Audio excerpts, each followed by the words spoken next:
தற்காலத்தில் நிலவி வருகின்ற கொரோனா நிலைமையின் காரணமாக பல்வேறு தட்டுப்பாடுகள் நிலவி வருகின்றது. அதை சீர் செய்யும் வகையில் ஒரு செயற்பாடாகத்தான் எங்களோட அப்பா தோட்டம் செய்ய ஆரம்பிச்சிருக்கேன்.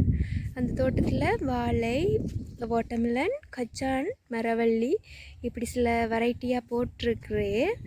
அதில் ஒரு பகுதியை நான் உங்களுக்கு இப்போ காட்டுறேன். அந்த வாழை மரத்துக்கு பக்கத்தில் ஒரு மரவள்ளி மரம், அதுக்கு கீழே ஒரு வாட்டர்மெலன் நட்டிருக்கேன்.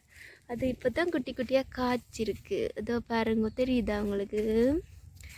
வாவ், காய்ச்சிருக்கு. இப்போது ஏப்ரல் மாதம் வந்ததுனால கோடை நிலவி வருகின்றது. குளிர்ச்சியாக வாட்டர்மெலன் சாப்பிட்றதுக்கு நல்லா இருக்கும் என்ற ஏற்பாட்டின் அமைவாக வாட்டர்மெலன் நட்டிருக்கேன்.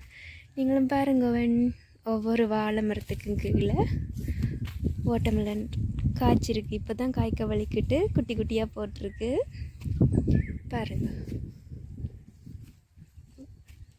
நல்ல நேராக வாழை மரம் எல்லாம் நட்டு தோட்டக்காரரே ஆகிட்டே இறங்குடப்பா.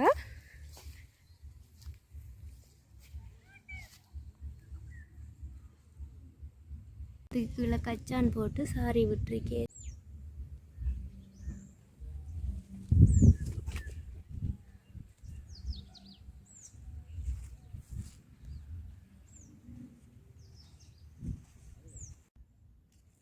ஏப்ரல் மாதத்தின் தேன் அமிர்தம் இப்போ காவஸ்ட் பண்ண ரெடியாகி இருக்குது.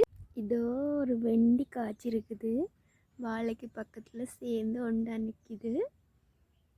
எப்படி அழகாக இருக்குது பாருங்கள். இந்த தோட்டத்துக்குரிய தண்ணி என்னென்று எடுத்துக்கொள்கிறேன்னு சொன்னால், குழாய் கிணறு அடித்து ஒரு பெரிய தொட்டி ஒன்று காட்டி தண்ணி நிரப்பி விட்டுருக்கேன். இப்போது 2 நாளாக மழை பெய்ததன் காரணமாக தண்ணி தேவைப்பாடு இல்லை. அதனால் கொஞ்சம் பாசி பிடிச்ச மாதிரி இருக்குது.